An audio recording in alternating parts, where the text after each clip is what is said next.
Novamente, bom dia, irmãos. Vamos orar para nós darmos aqui continuidade ao culto da manhã. Graças a Deus por esta reunião. Senhor Deus Todo-Poderoso, nós somos gratos a Ti, ó Pai, pela oportunidade que Tu nos dá de nesta manhã nós estarmos reunidos em Tua presença, em nome de Jesus Cristo. Pedimos que o Senhor nos dê a Tua bênção, que o Espírito do Senhor flua em nós, através de nós, e nos conduza na adoração, em nossos serviços nesta manhã. É o que eu oro agradecendo, em nome de Jesus. Amém.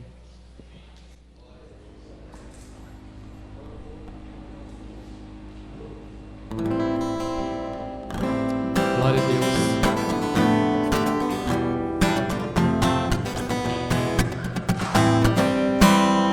Não há outro igual ao Senhor, não há outro igual, Ele é poderoso, não há outro igual, Ele é digno, vamos louvar ao Senhor.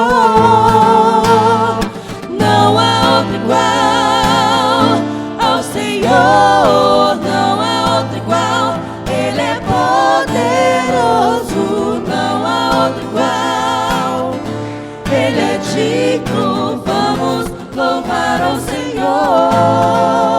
Glória a Deus, glória a Deus, só Ele é digno de glória, desde o amanhecer até o sol se pôr, seu nome é digno de louvor. Não há outro igual ao Senhor, não há outro igual, Ele é poderoso, não há outro igual, Ele é digno, vamos louvar ao Senhor. Glória a Deus. Glória a Deus, glória a Deus, só Ele é digno de glória, desde o amanhecer até o sol se pôr, seu nome é digno de louvor.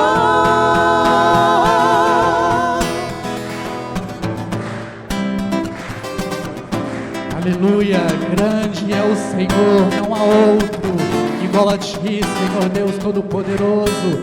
Nós Te adoramos, nós Te louvamos, Te bendizemos.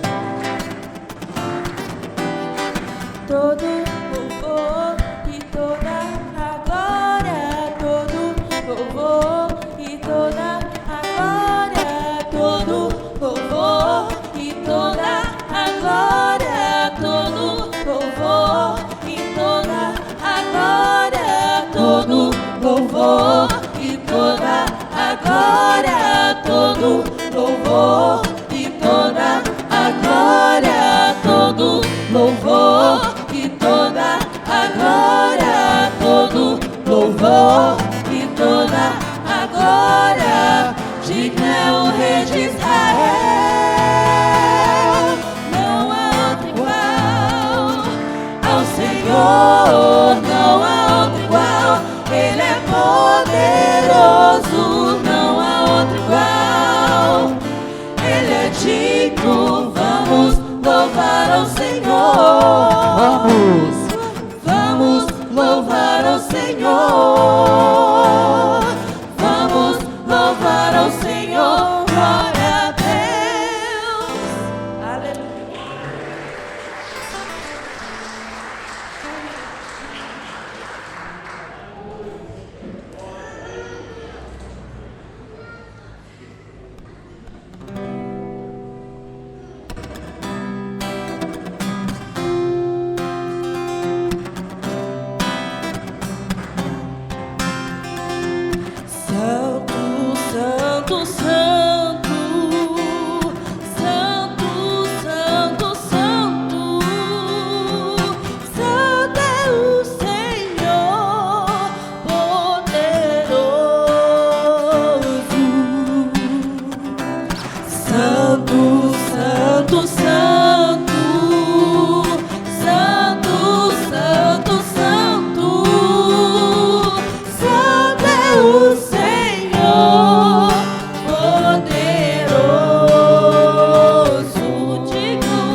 descansar, e sobre as tuas penas mal algum me alcançará. Tu és minha morada, ó Altíssimo. Livra-me, Senhor, pois a ti me apeguei com amor. A verdade é meu escudo e baluarte. Eu não temerei, pois teus anjos me sustentarão. Pisarei no leão e aspedir. Tu me mostrarás a tua salvação.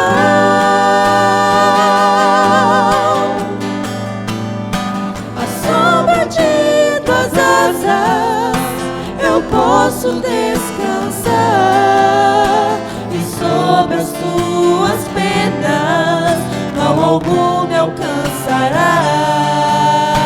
Tu és minha morada, ó Altíssimo. Livra-me, Senhor, pois a ti me apeguei com amor. Tu és minha morada, ó Altíssimo. Livra-me, Senhor, pois a ti me apeguei com amor.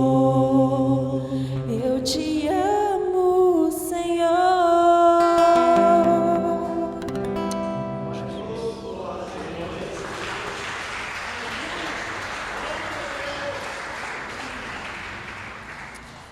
Senhor Deus, nós te amamos, nós somos gratos a Ti e nós expressamos nesta manhã o nosso amor, a nossa gratidão por meio dos serviços prestados. E nós fazemos isso também por meio das ofertas, da contribuição para a Tua obra, Deus. O Teu povo entrega a Ti tão somente aquilo que nós recebemos das Tuas mãos. Te agradecemos por Tua provisão, por Teu cuidado, por Tua bênção, e pedimos que dia após dia o Senhor continue estabelecendo esta obra, este ministério, para a glória do Teu santo nome, Deus. É o que nós oramos e agradecemos, em nome de Jesus. Amém.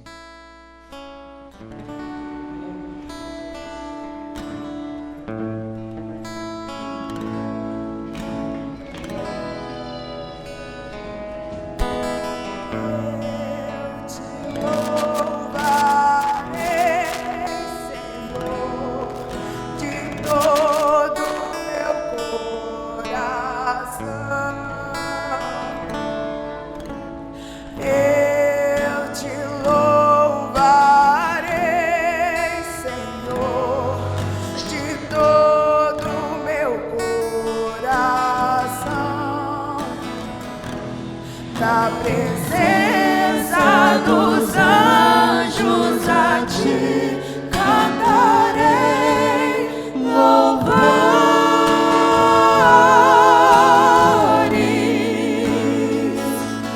Na presença dos anjos a ti cantarei louvores.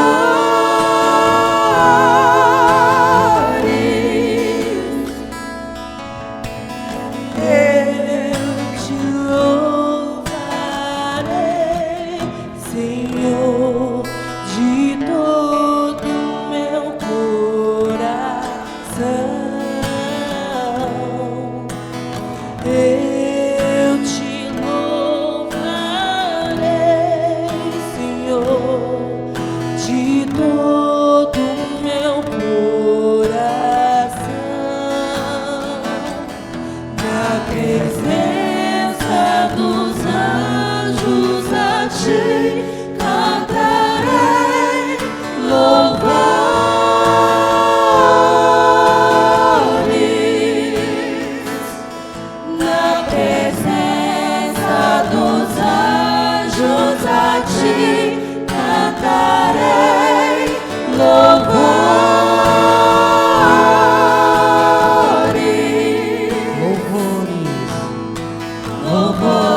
a ti cantarei louvores.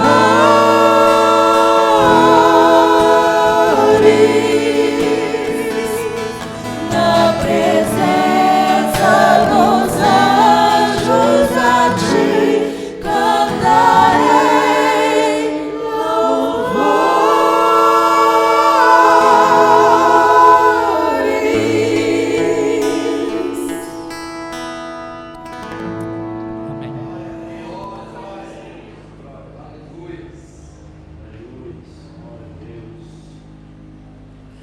Amém. Amém, Jesus. Glória a Deus.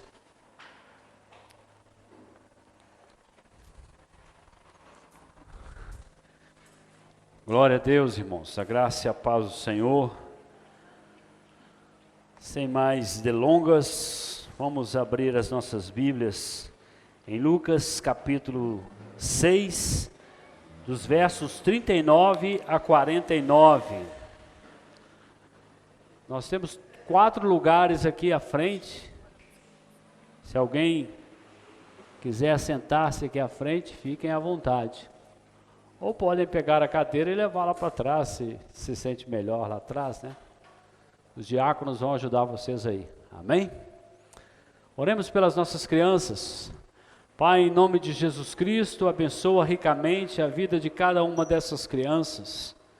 Tu sabes a alegria e o contentamento que nos traz conviver com essas crianças e desfrutar da alegria que elas nos trazem, ó Pai.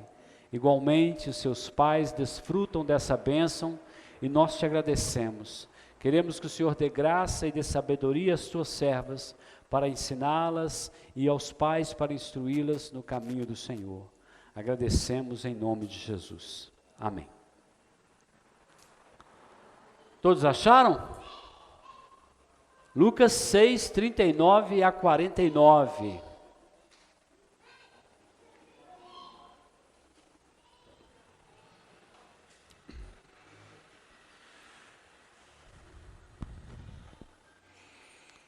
Oremos.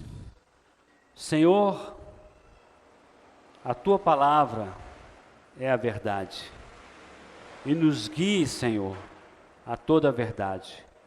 Que o teu nome seja engrandecido. Que o Senhor seja engrandecido. Fale por meio do teu servo, para a tua honra e para a tua glória. Oramos em nome de Jesus. Propôs-lhes também uma parábola. Pode porventura um cego guiar outro cego? Não cairão ambos no barranco? O discípulo não está acima do seu mestre. Todo aquele, porém, que for bem instruído, será como o seu mestre. Por que vês tu o arqueiro no olho do teu irmão, porém não reparas na trave que está no teu próprio? Como poderás dizer a teu irmão: deixa, irmão, que eu tire o arqueiro do teu olho, não vendo tu mesmo a trave que está no teu? Hipócrita, tira primeiro a trave do teu olho, e então verás claramente para tirar o arqueiro que está no olho de teu irmão. Não há árvore boa que dê mau fruto, nem tampouco árvore má que dê bom fruto. Porquanto cada árvore é conhecida pelo seu próprio fruto, porque não se colhem figos de espinheiros, nem dos abrolhos se vidimam uvas. O homem bom, do bom tesouro do coração tira o bem, e o mal, do mau tesouro tira o mal. Porém, a boca fala do que está cheio o coração. Por que me chamas Senhor, Senhor, e não fazeis o que vos mando? Todo aquele que vem a mim e ouve as minhas palavras e as pratica, eu vos mostrarei a quem é semelhante. É semelhante a um homem que, edificando uma casa, cavou, abriu profunda vala e lançou o alicerce sobre a rocha. E vindo a enchente, arrojou-se o rio contra aquela casa, e não a pôde abalar, por ter sido bem construída. Mas o que ouve e não pratica É semelhante a um homem que edificou uma casa sobre a terra sem alicerces, e arrojando-se o rio contra ela, logo desabou.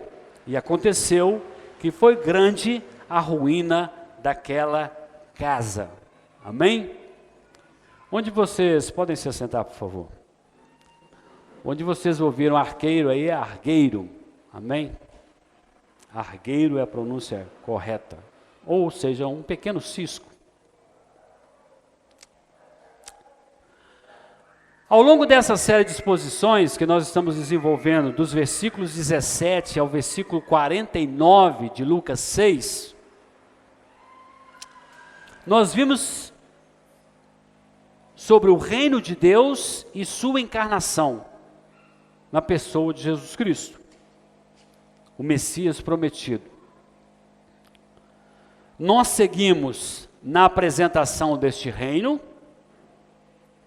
nós ouvimos as 4 sentenças contra o reino deste mundo, e conhecemos o reino de Deus na prática, semana passada. Hoje, nós concluímos com Jesus fazendo uma distinção entre os cidadãos do reino de Deus e os cidadãos do reino deste mundo. E ele vai fazer a analogia do cego guiando o cego, a analogia da árvore boa e da árvore má, uma comparação, simbólica sobre uma questão espiritual.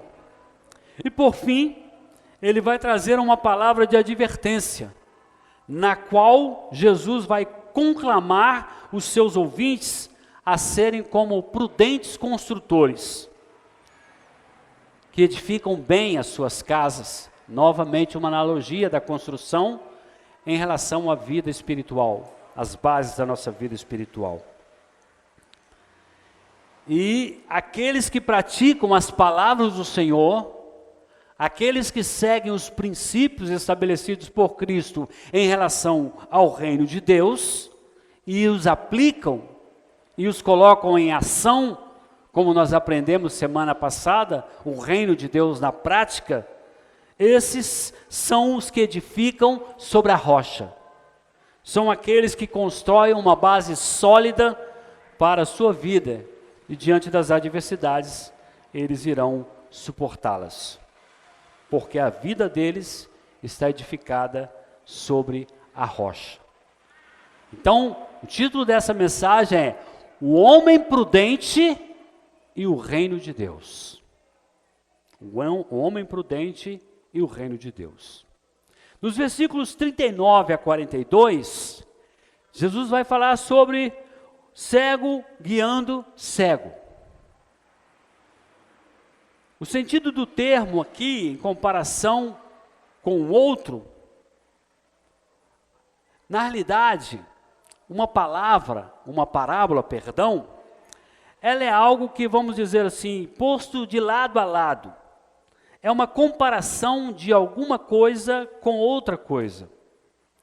É uma semelhança, uma similitude. É um exemplo pelo qual uma doutrina ou um preceito é ilustrado. E é bom que vocês entendam bem a definição da questão da palavra parábola, porque no decorrer do livro de Lucas, do evangelho que escreveu Lucas, vão haver muitas parábolas. E nós precisamos estar atentos a essas parábolas, porque elas têm princípios fundamentais. A parábola, na realidade, nem sempre é relacionada a um fato real acontecido. É uma ilustração que Jesus faz de uma realidade física para uma realidade espiritual. E ele vai usar a parábola muitas vezes para facilitar a compreensão dos seus ouvintes. E ele vai usar essas parábolas relacionadas ao cotidiano daquelas pessoas, naquela região onde eles habitavam. E é muito interessante porque, ao usar essas parábolas, vocês vão perceber, tendo a oportunidade de estudarem sobre isso, vocês vão perceber a estreita relação da parábola com as coisas que aconteciam naquela região onde Jesus estava ensinando. Jesus era extremamente perspicaz. Ele observava o ambiente, ele observava o local, os acontecimentos na redondeza, na natureza e no comportamento humano, e ele, através de parábolas, ele trazia a compreensão do sentido espiritual das suas mensagens para a vida daquelas pessoas. Os mestres dos tempos de Jesus, eles tinham acesso às Escrituras. Eles conheciam os livros do Antigo Testamento. Nós sabemos que o Antigo Testamento está sempre apontando para a pessoa de Jesus. Jesus é o centro de toda a Bíblia. O Antigo Testamento traz sombras daquilo que se tornou realidade no Novo Testamento, sobre a pessoa de Jesus Cristo. A Bíblia gira em torno da ação e da obra de Jesus. No Antigo Testamento, por meio de sombras, por meio de exemplos. E no Novo Testamento, por meio da realidade na pessoa do Salvador Jesus Cristo. Eles sabiam sobre as profecias relacionadas ao Messias.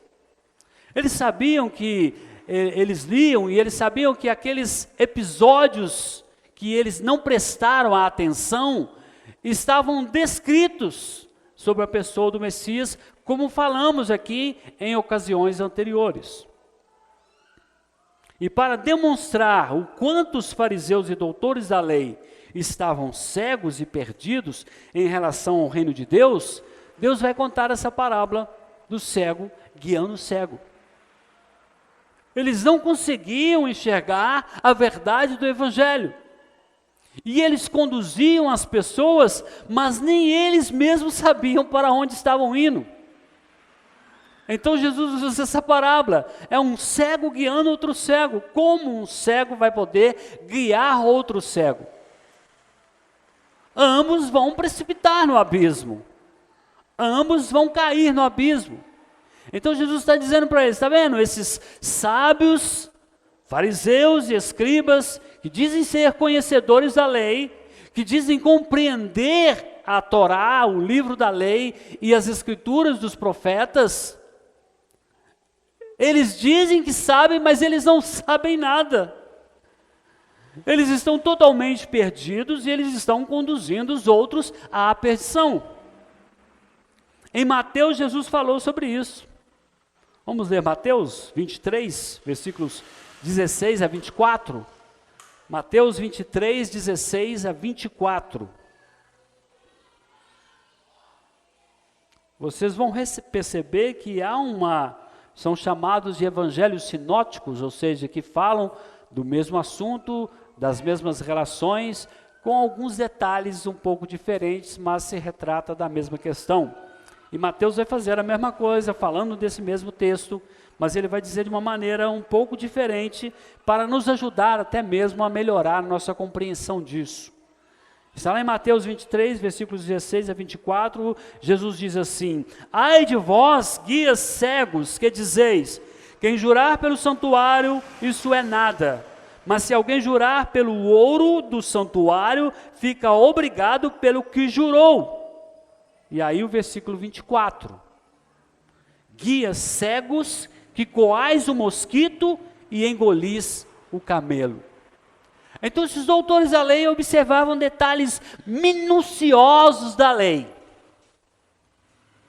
E eles observavam esses detalhes minuciosos da lei com objetivos interesseiros, naquilo que lhes era útil, naquilo que lhes trazia lucro, naquilo que lhes trazia benefícios. Então eles coavam mosquito e engoliam camelo.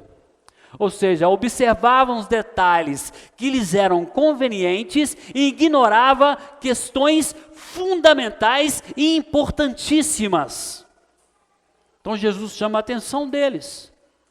São líderes cegos porque ignoram a verdade e buscam detalhes de coisas que lhes são benéficas, que lhe trazem lucro.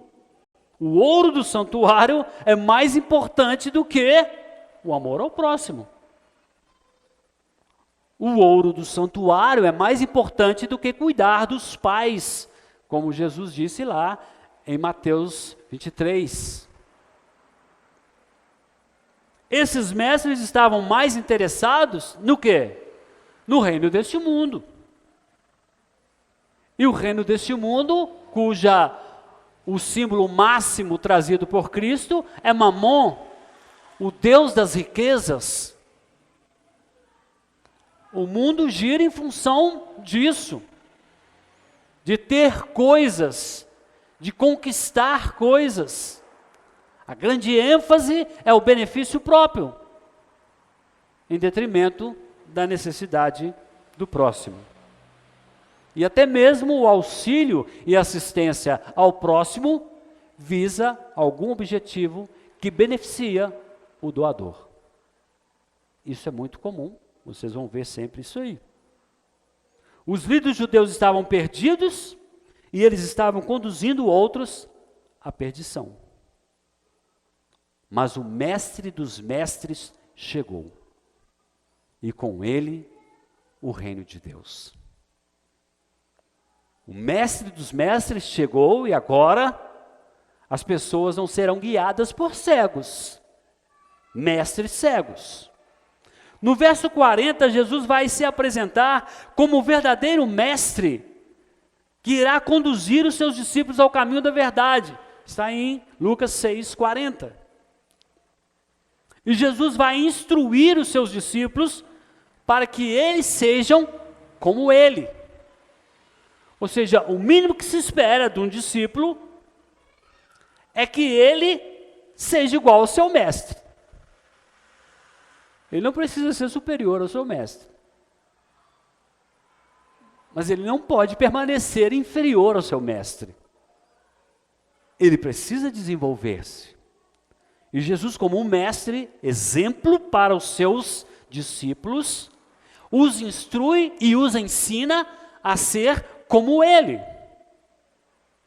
E Paulo, de certa forma, atingiu esse patamar, quando ele diz em 1 Coríntios 11, versículo 1, sede meus imitadores, assim como eu sou de Cristo.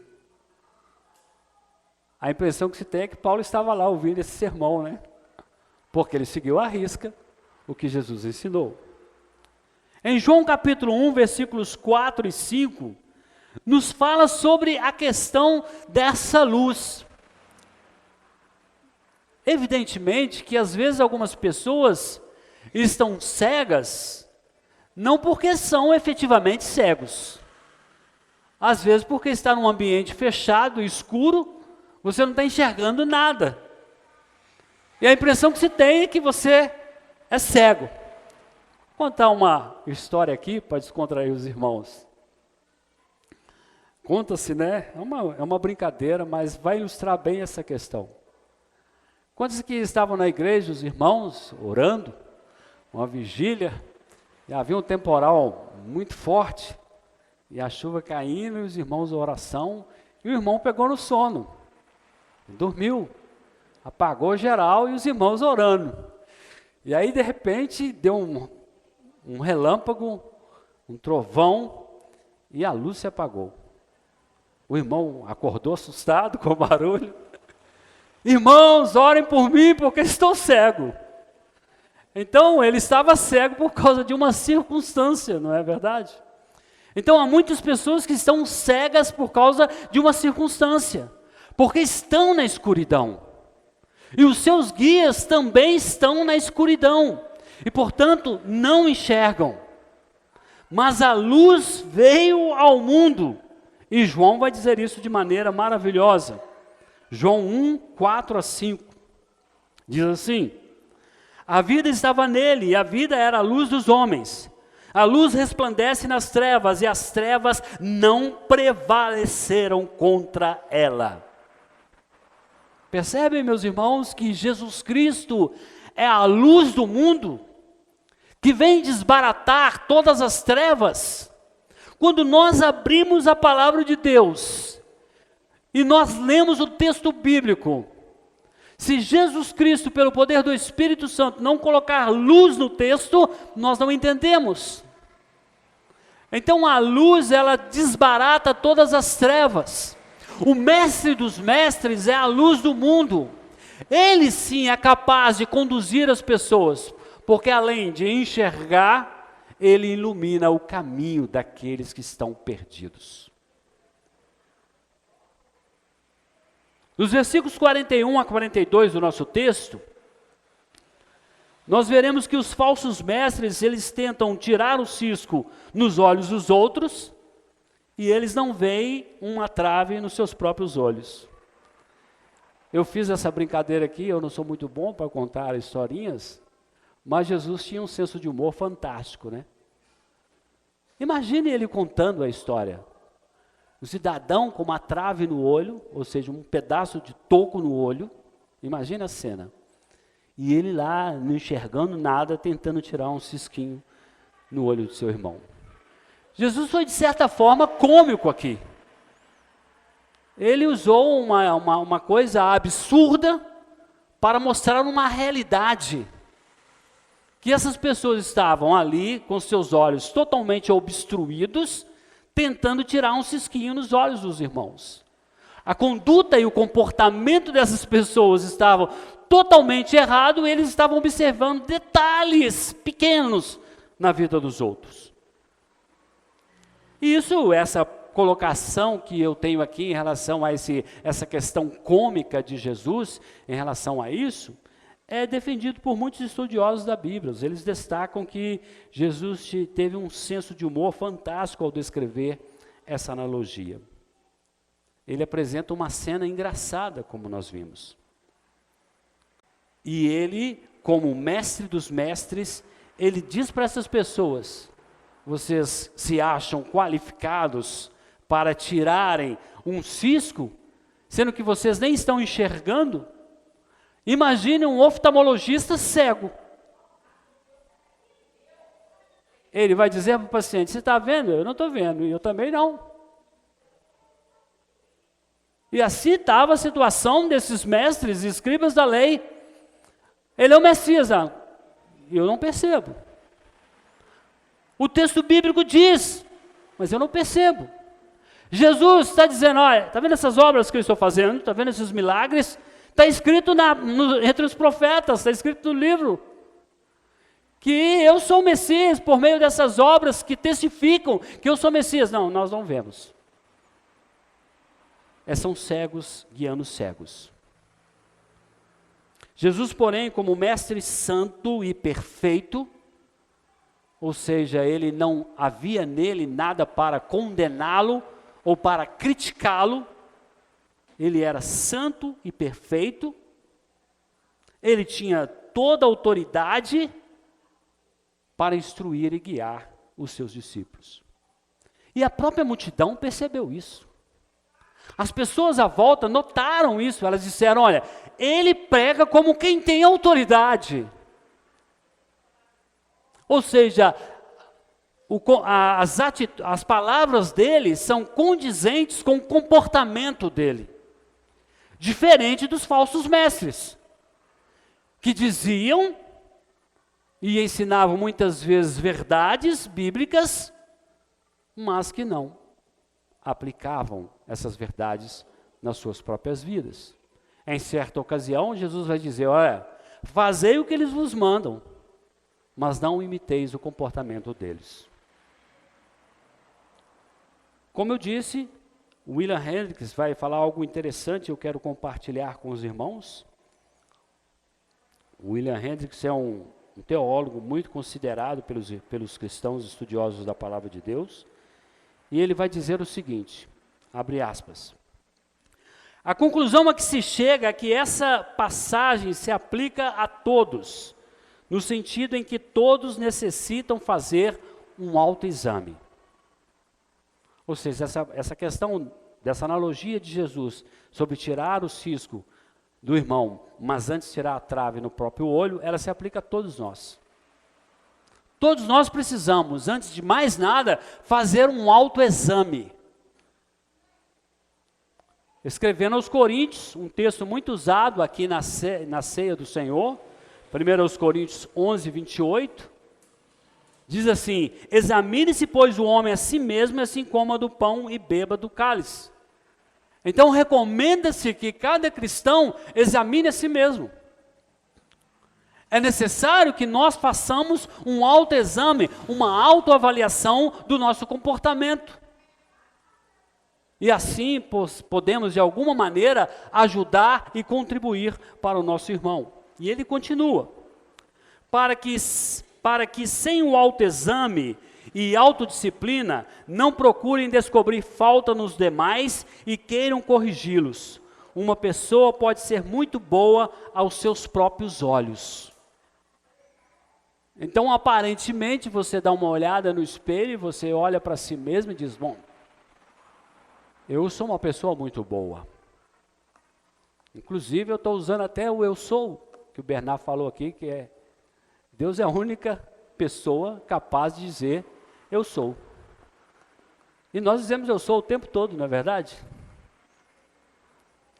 E aí é preciso que você busque na palavra de Deus o que ela diz sobre você, e não o que o seu espelho diz. Ou a mãe, né? A mãe, ela é maravilhosa para elogiar os filhos, né? Às vezes a gente faz uma música ou um poema e fala para a mãe chora, ela abraça e fala: meu filho, que coisa maravilhosa. Mas quando a gente vai procurar um especialista, a gente vê que o amor da mãe foi além da crítica, né? Então nós temos que estar atento a isso.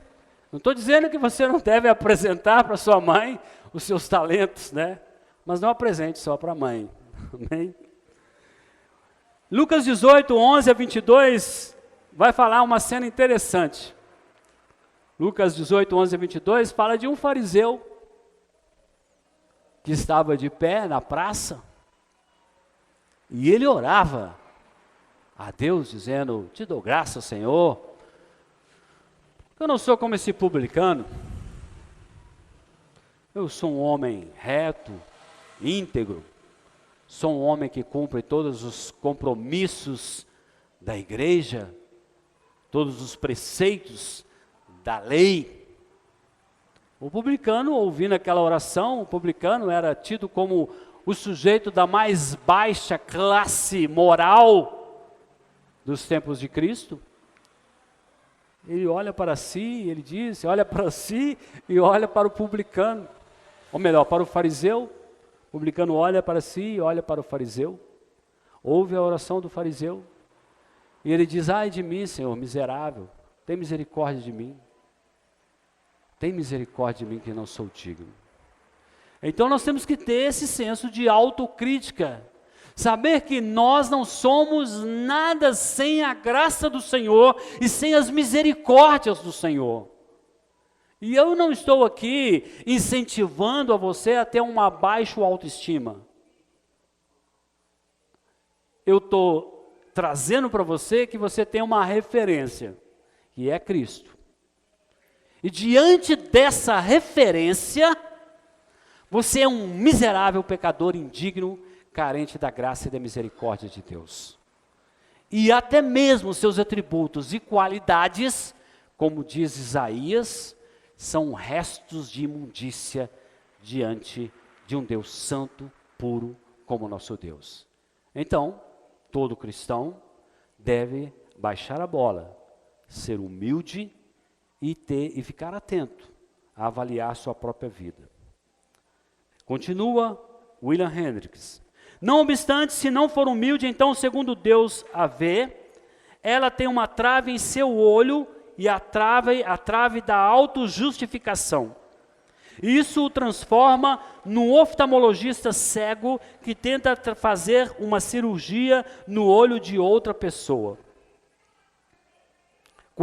Quando pela graça soberana de Deus a trave for removida, o ex-descobridor de faltas estará em condições de ver com suficiente clareza para tirar o cisco no olho do seu irmão. Ou seja, poderá restaurar tal pessoa com espírito de mansidão, cuidando para não ser também tentado. Eu sei que semana passada eu falei um pouco sobre isso, e aí eu quero concluir essa parte aqui dizendo o seguinte, meus irmãos: nós precisamos, antes de ajudarmos alguém, de aconselharmos alguém, ou de apontarmos algo na vida de um irmão, nós precisamos, antes de mais nada, fazer um autoexame. Como está a nossa vida? Nós estamos enxergando bem para ajudar o irmão a tirar o cisco do olho dele? Segundo, qual é o parâmetro? Qual é a referência que nós devemos buscar para ver a nossa condição, a nossa vida? Jesus Cristo. E aí nós chegamos à seguinte conclusão: diante de Jesus Cristo, eu estou totalmente desqualificado. Então, o que eu devo fazer quando eu chegar ao meu irmão para ajudá-lo? Eu devo estar enxergando bem e fazê-lo com humildade, com amor, com bradura, com carinho. Se você não sabe, se você não consegue fazer isso, é melhor você orar pelo seu irmão, para que Deus levante alguém que possa ajudá-lo e instruí-lo nas suas dificuldades. Escrevendo aos Gálatas, o apóstolo Paulo vai dizer algo interessante. Ele diz assim, ele aconselha os irmãos a fazerem isso. Irmãos, se alguém for surpreendido em alguma falta, vós que sois espirituais, corrigi-o com espírito de brandura, amor, compaixão.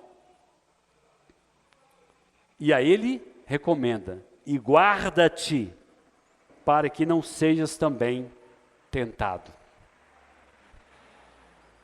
Então, os espirituais, aqueles que estão na presença do Senhor, apesar das suas imperfeições, devem fazer com espírito de brandura, com amor e compaixão, e devem ficar atentos para que eles mesmos não caiam em tentação. E aí nós vemos 3 aspectos aqui nesse primeiro momento. Primeiro, aspecto que nós aprendemos e deve se aplicar para as nossas vidas: cegos conduzirão outros cegos ao abismo. Então é um princípio. Um cego conduzindo outro cego, ambos vão cair no abismo. Então a primeira coisa que um líder cristão deve ter, a primeira coisa que um cristão deve ter em relação ao seu próximo é estar enxergando bem, para que ele possa conduzir este que está cego à luz, que é Jesus Cristo. Segundo, Jesus Cristo é o único e verdadeiro mestre. Ele é o único capaz de guiar os seus discípulos. E os discípulos precisam ser guiados a tal ponto por Jesus, ao nível de dizerem como Paulo: me imitem, porque eu imito a Cristo. E esse processo é um processo que se desenvolve por meio da santificação e da mortificação da carne. Então, primeira coisa que precisa acontecer: o cidadão que almeja ajudar o próximo e trazer a mensagem para os perdidos, ele precisa ser uma pessoa regenerada. Porque uma pessoa regenerada tem consciência do seu pecado, não vive na prática contumaz do pecado, ou seja, não é uma pessoa que vive praticando o pecado sem arrependimento. Então uma pessoa regenerada, ela tem consciência de pecado, ela confessa o pecado e ela luta contra o pecado. Portanto, é uma pessoa que está qualificada para levar a mensagem do Mestre. Porque ela faz um autoexame. Porque ela olha para a sua própria vida e vê a sua conduta. E porque, acima de tudo, ela tem Jesus Cristo como seu mestre. Jesus diz: a ninguém chameis mestres, porque um só é o vosso mestre, Jesus. Então, pastor Rony, para de me chamar de mestre. Brincadeira. Continuando. Jesus tem autoridade Ele é capaz de tirar o cisco no olho, pois ele está limpo. Seus discípulos devem seguir o exemplo do seu mestre e com toda a humildade devem fazer um autoexame para depois ajudarem os irmãos.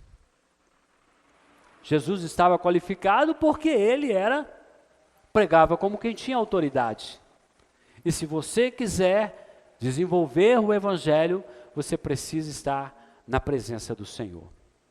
E é interessante essa questão de Jesus ser o único mestre, porque há uma diferença. Uma vez eu cheguei para um irmão e chamei ele, mandei uma mensagem, chamei ele de Senhor.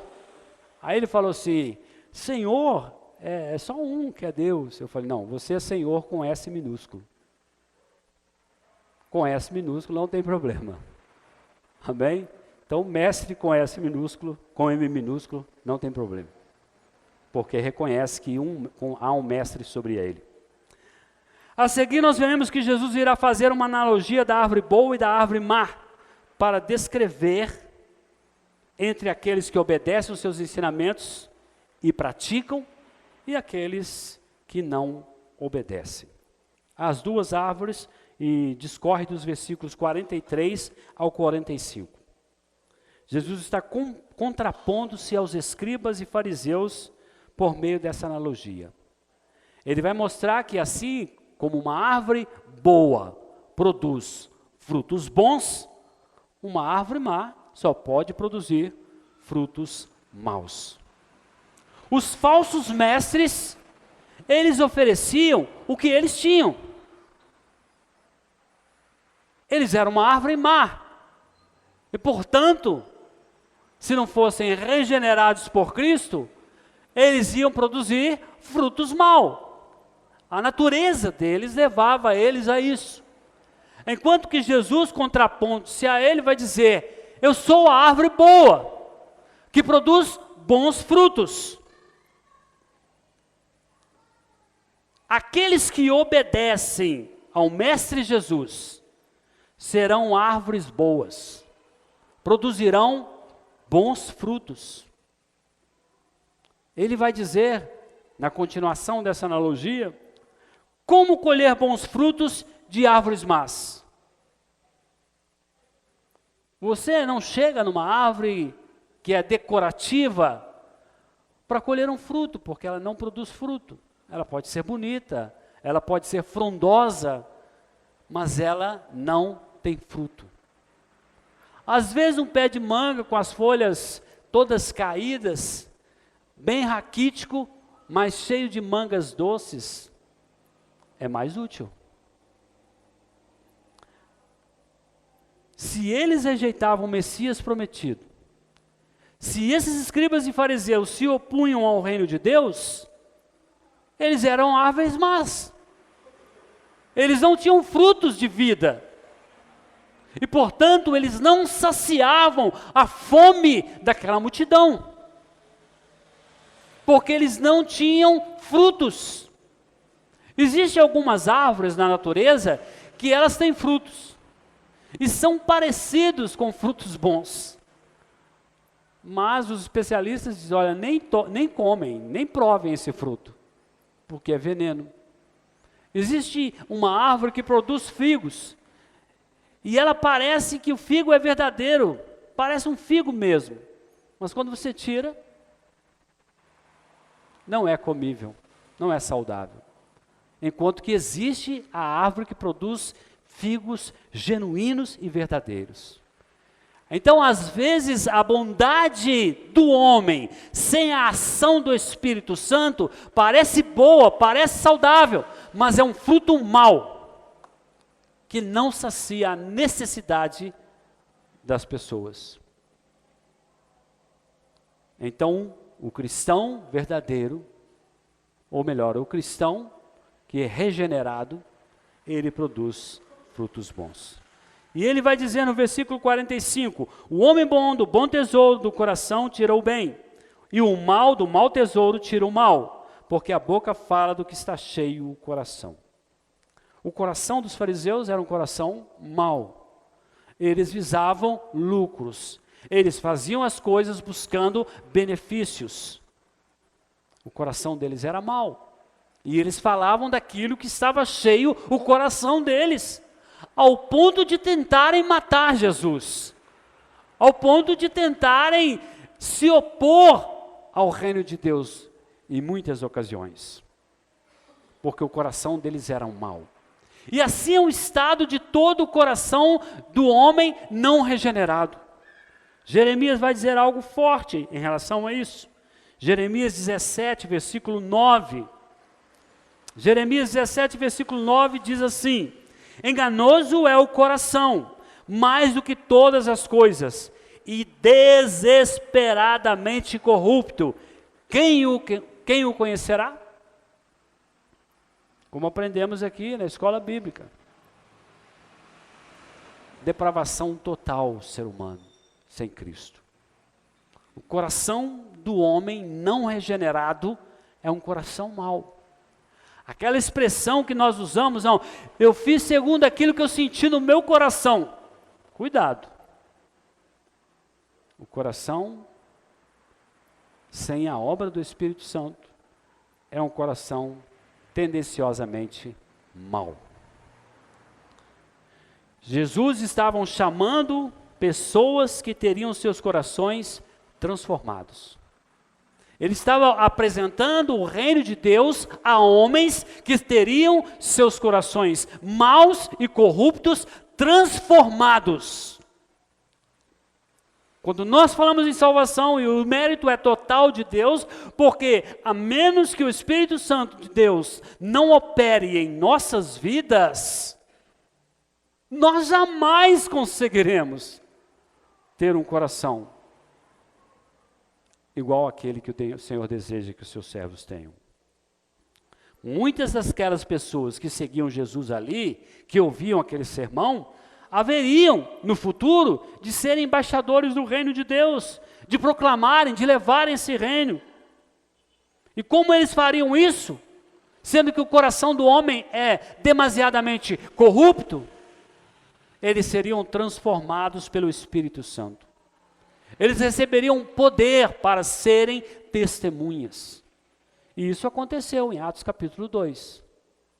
Talvez entre aqueles 120 irmãos reunidos ali no dia de Pentecostes, estavam muitos que ouviram o sermão de Jesus Cristo. A árvore má e a árvore boa pode nos levar a um outro ensinamento, que está lá em Gálatas capítulo 5, versículo 16 a 26. E nós podemos fazer isso. Porque a árvore má pode ser representada como as obras da carne. A árvore boa como fruto do Espírito. Não é verdade? Porque a obra da carne é o fruto de uma pessoa perdida, sem Deus. E é um fruto mau, que traz condenação e morte. A árvore boa é o fruto do Espírito. Amor, benignidade, bondade, fidelidade, mansidão, domínio próprio, alegria, paz e fé. Nós entendemos dois aspectos importantes nessa parte do texto. Primeiro, o coração do homem perdido é como uma árvore má. Só irá produzir frutos maus. E por que isso acontece? Porque esse é o estado da natureza caída. A natureza humana caída nos seus delitos e pecados, ela só irá produzir as obras da carne. E, consequentemente, as obras da carne trarão morte espiritual, morte eterna.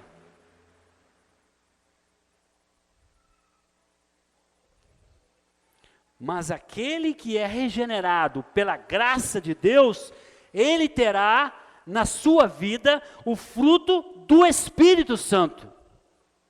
ele será um cidadão do reino de Deus neste mundo perdido. Aí sim, aquele que foi transformado, regenerado pelo poder do Espírito Santo, aquele que tem consciência do seu pecado, o confessa e luta contra ele, ele vai, por meio do seu comportamento, por meio das suas atitudes, testificar, ou seja, testemunhar que ele é um cidadão do reino de Deus. Veja como está alinhado esse texto de Gálatas 5, do fruto do Espírito Santo, como esse fruto está alinhado com as características apresentadas por Cristo em relação ao reino de Deus. Porque o Evangelho é só um, e a mensagem que Cristo trouxe é uma só, da mesma forma como Pedro, Paulo e os apóstolos trouxeram, e da mesma forma que eu, pastor Rony, Bernard, Felipe, Francisco e todo aquele que subia aqui nesse púlpito para pregar a palavra, traz somente um evangelho, somente uma mensagem, porque só há um evangelho.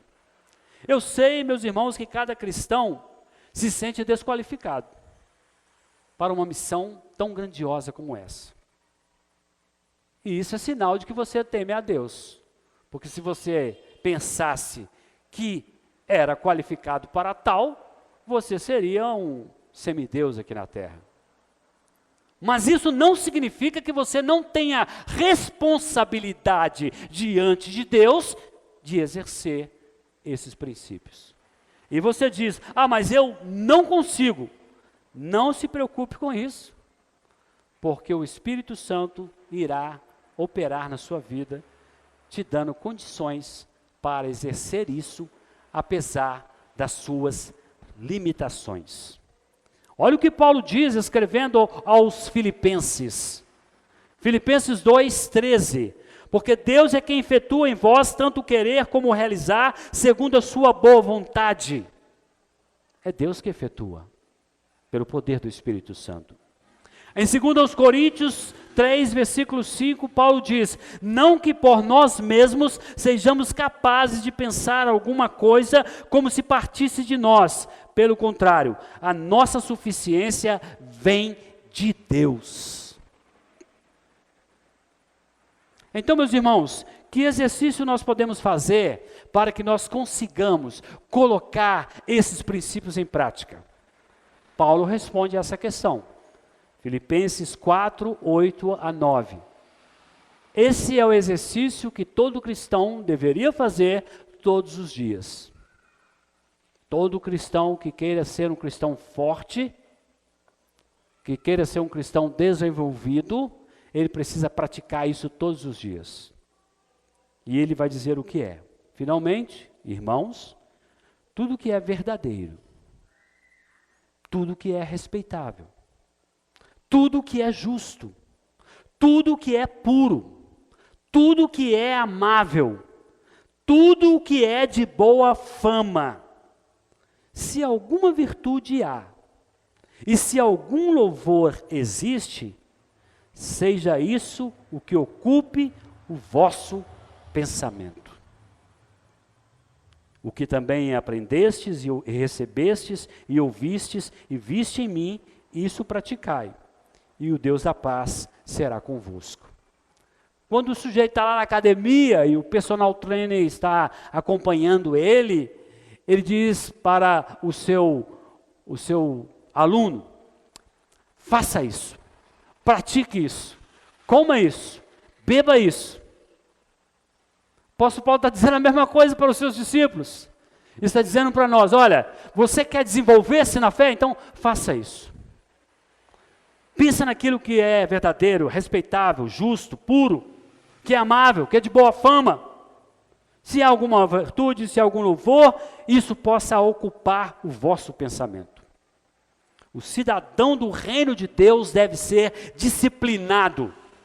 Ele deve ser perseverante, pois ele é uma testemunha viva do Mestre Jesus, que é o Senhor e Salvador dele. Quando nós éramos árvores más, nós produzíamos maus frutos. Mas agora que nós fomos enxertados na videira verdadeira, nós produzimos bons frutos. E é porque nós somos bons? Não, é porque nós fomos enxertados na videira verdadeira.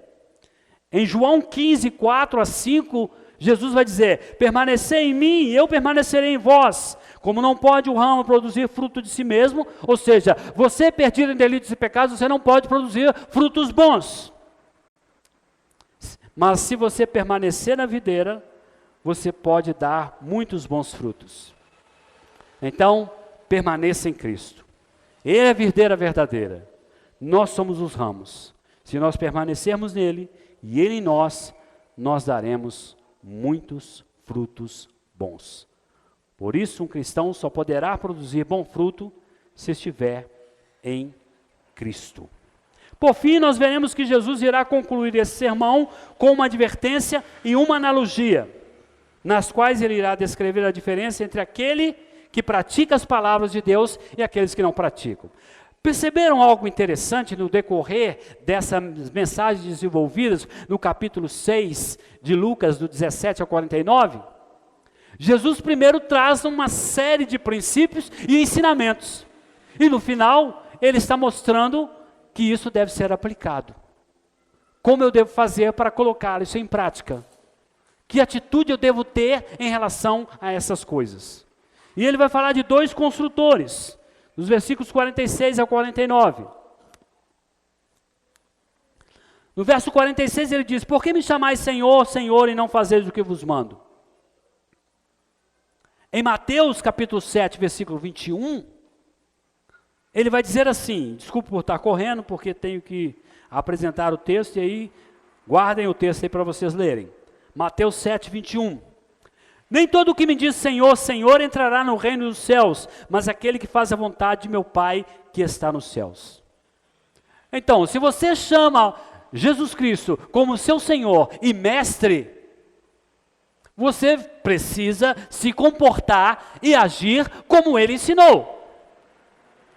Não adianta chegar diante do Senhor e chamá-lo de Senhor e seu Mestre, fazer um discurso bonito, se você não se comporta como cidadão do reino de Deus.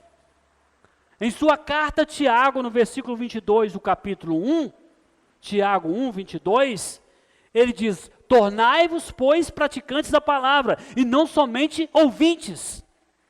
Então Jesus vai dizer para os seus discípulos, para os seus ouvintes: olha, vocês me chamam santo e Senhor, vocês precisam praticar o que eu ensinei. Vocês dizem que eu sou Senhor, e eu sou o Senhor do reino de Deus. Se você quiser ser servo do Senhor do reino de Deus, você precisa praticar o que eu ensinei até aqui. Então ele vai usar a analogia dos construtores prudentes, que firmaram seus alicerces na rocha, e os construtores imprudentes, que firmaram seu alicerce na areia. E é interessante que nós vamos observar que em Mateus, capítulo 7, 24 a 27, Mateus vai dar detalhes que Lucas não dá. Por que isso acontece? Porque Lucas não era um morador da região, ele era grego. Mateus, por sua vez, morava na região, e ele sabia como as coisas funcionavam. Eu lembro da mensagem que o pastor Rony trouxe para nós lá no final, no nosso passeio sábado. Ele disse sobre a água que descia do monte. E o que acontecia, diferente de nós, que as chuvas vêm pesadas no verão, nessa região era no inverno. As águas derretiam, o gelo derretia do monte e ele descia e aumentava o volume do rio. Na seca, havia espaços enormes ali na região. Mas quando a geleira derretia, aquele espaço vazio era todo ocupado por águas. E muitos construtores desavisados construíam as suas casas naquele espaço.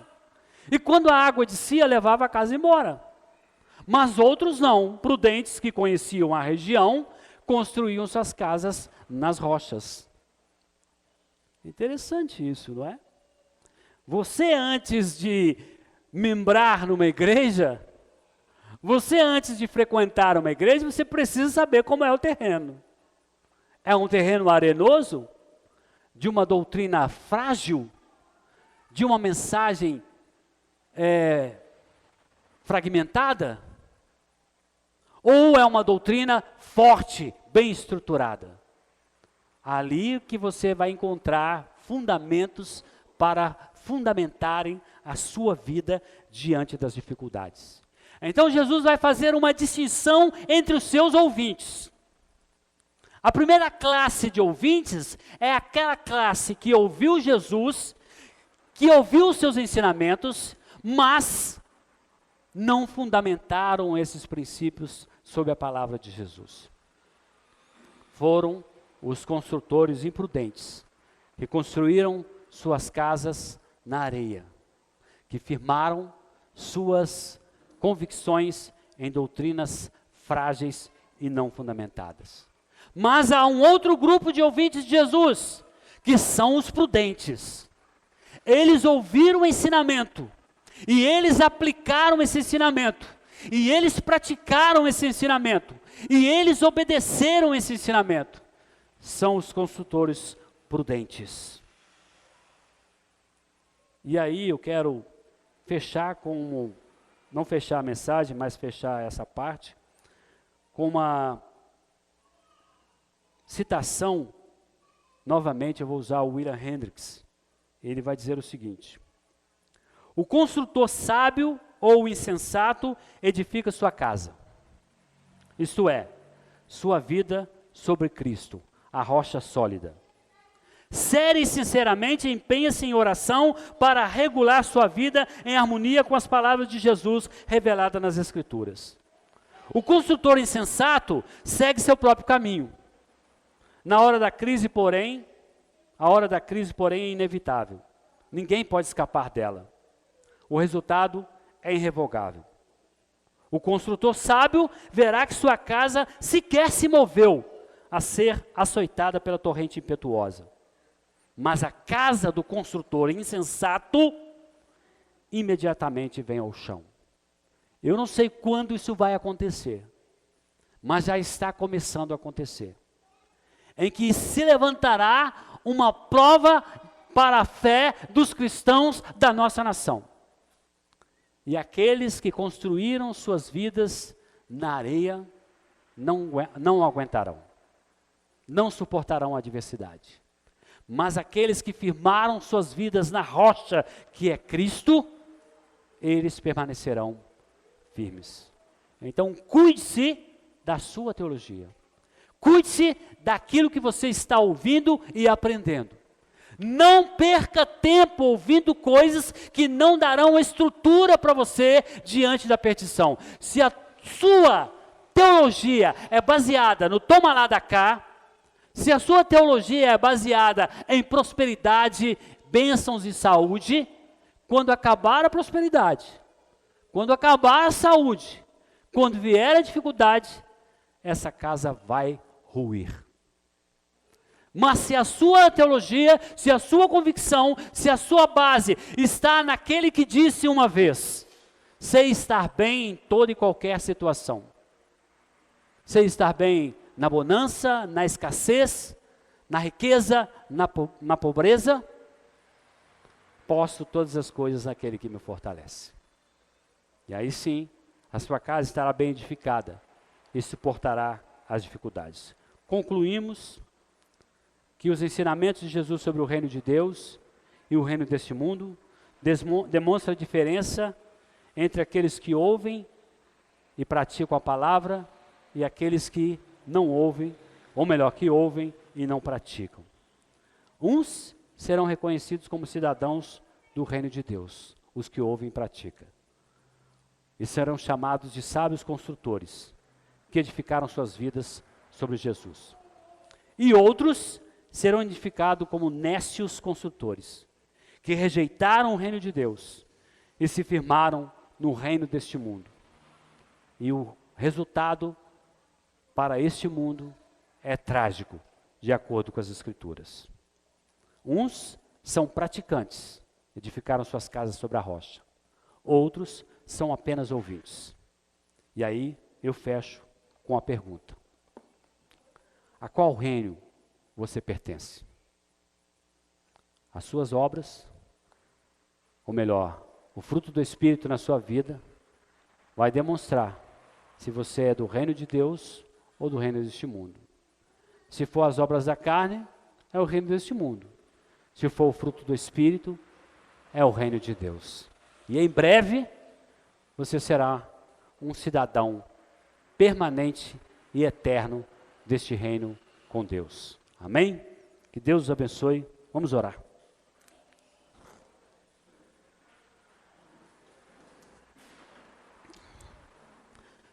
Pai, nós agradecemos a Ti pelo fechamento desse parágrafo que nós desenvolvemos até aqui.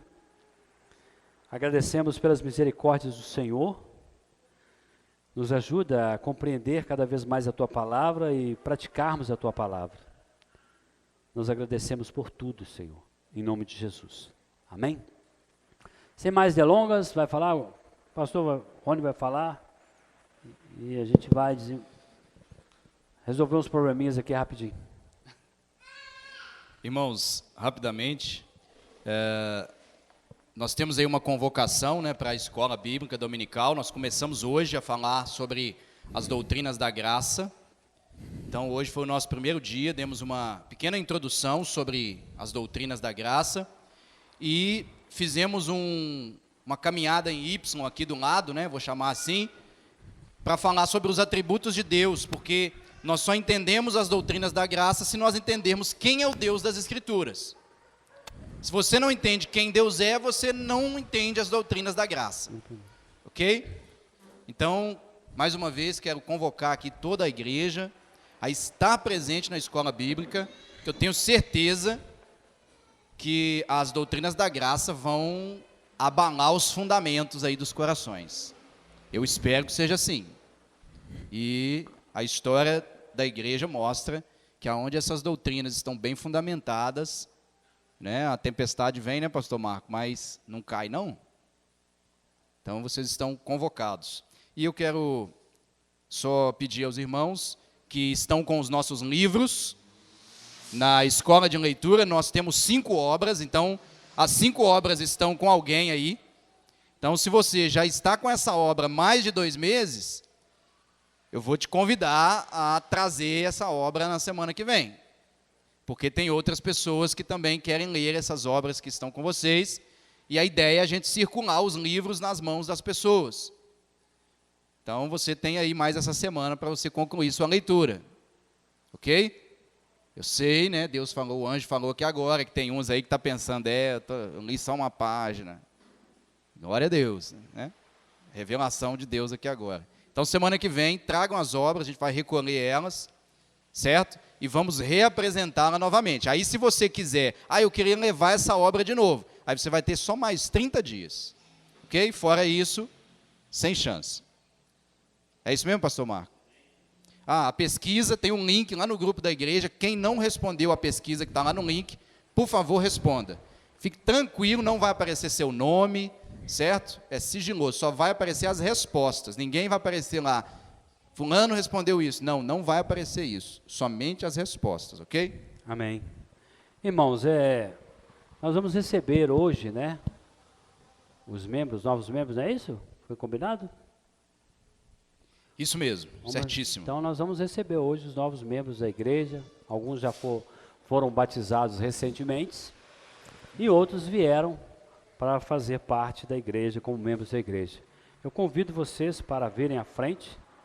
Eu declaro a igreja numa sessão extraordinária, amém? Para nós recebermos esses irmãos, amém? Então, por favor, amém. Venham à frente. Aqueles que vieram, vou falar o nome, grande Lucas, nosso violonista, o irmão Yuri, foi batizado na semana passada, a irmã Vitória também, a Ana, cadê a Ana? A Ana Letícia, está aí? Tá, ela... Ok. A Kemily. A Kemily também foi batizada. O Tiago. Agora, o Tiago e o Cleiton, por gentileza. Cleiton, amém. A irmã Rosália também, por favor. Amém. Teríamos o Davi também, mas ele não está aqui hoje, né? Então vamos... A já estamos Gabriela conversando também, com né, ele. Gabriela. A irmã Dora. Ah, também. sim, muito bom, muito bem lembrado, muito bem lembrado. E alguém que quiser, né? E alguém que quiser se manifestar agora, eu queria fazer parte dessa igreja, só procurar eu, pastor Marco. Não sou batizado ainda, eu queria me batizar. Pode procurar eu, pastor Marco também, que a gente vai dar um jeito de afogar você aí em alguma água. Ok? Aqui já tivemos alguns, Tiago mergulhou semana passada, né, Tiago? Cleiton também, o Yuri, a Kemily, né? Então foi bênção. Esses irmãos agora, eles fazem parte, né? Já estavam aqui conosco, mas isso aqui é só uma forma de declarar-os oficialmente membros da igreja. Então esses irmãos agora terão os seus nomes escritos ali no livro de membros, não é no livro da vida, porque já estava escrito, né? E aí nós iremos agora conceder a esses irmãos todos os direitos e deveres desta casa, ok? Desse ministério, que se encontram ali no nosso estatuto. Amém. Então esses irmãos, eles passam a ter os direitos de membro da igreja, mas também responsáveis pelos deveres do nosso estatuto, da nossa confissão de fé. E estão aí à destra da comunhão e contam com todos vocês para serem auxiliados durante toda a caminhada. E contem conosco também, comigo, com o pastor Marco, no que vocês precisarem. Nós estamos aqui para caminhar com vocês e crescer com vocês juntos. Amém? Amém. Só fazendo uma correção, né? Não há necessidade de uma assembleia, porque já foram recebidos anteriormente na Assembleia Extraordinária. Então, só corrigindo aqui. Amém? Perfeito. Então, vamos orar, irmãos, por esses irmãos, para que Deus os abençoe e os fortaleça. Ame esses irmãos, tratam com todo carinho, amor, respeito. Conte com eles para caminhar com vocês e que eles possam contar com vocês para a caminhada. Eu e o pastor Rony estamos à disposição de vocês e de toda a igreja. É só procurar sem nenhuma vergonha, sem nenhum medo, porque nós estaremos prontos para ajudá-los do que for preciso no ministério. Amém? Vamos orar. Pai, nós te agradecemos pela vida desses irmãos que estão sendo recebidos como membros da igreja. Que a tua igreja possa amar esses irmãos, que a tua igreja possa cuidar desses irmãos, ampará-los e ajudá-los na caminhada. Temos muito, ó Deus, para aprendermos juntos e temos muitos para contribuir uns com os outros. Abençoe ricamente cada um desses irmãos.